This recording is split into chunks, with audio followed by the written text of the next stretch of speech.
এতদিন অপেক্ষা করেছিল জনগণের ভোটে, তাদের ভোটে সংসদ সদস্য হবে এবং সেই সংসদ সদস্য এই জনগণের বলে সংসদ সদস্য মনে করবে, জনগণ মনে করতে পারে তার এমপিকে।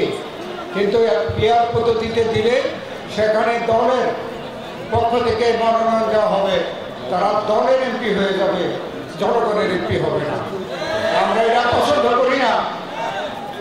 সেই ধরনের নানা ধরনের উশিলা সৃষ্টি করে এই যে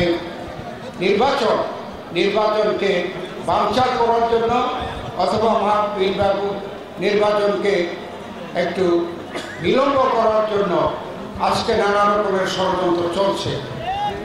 আজকে আমি আপনাদের কাছে অনুরোধ করতে চাই, যে কোনো ষড়যন্ত্রকে মোকাবেলা করার জন্য আগামী নির্বাচনকে আপনারা এত 16 বছর যাবৎ যেইভাবে নির্বাচন দিতে পারেন নাই, সেইভাবে যাতে নির্বাচন ভোট দিতে পারেন সেই জন্য আপনারা সকলে প্রস্তুত গ্রহণ করেন এবং সেইভাবে আপনারা দলকে সংগঠিত করেন।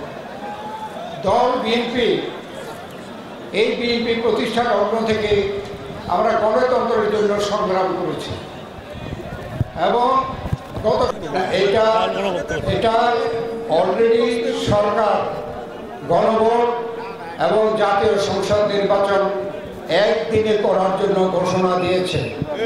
এই একদিনে এটা করার জন্য এটা কিন্তু আমাদেরও এটা একটা আমাদের দাবি ছিল, তাই বিএনপি সেটাকে সমর্থন করে এবং এর জন্য কিন্তু যেভাবে এই সরকার সর্বশেষ ঘোষণা দিয়েছে আমরা কিন্তু বিএনপি সেটাকে সমর্থন করেছি। ধন্যবাদ। সংগ্রাম করার জন্য সবাই অনুরোধ জানাচ্ছি।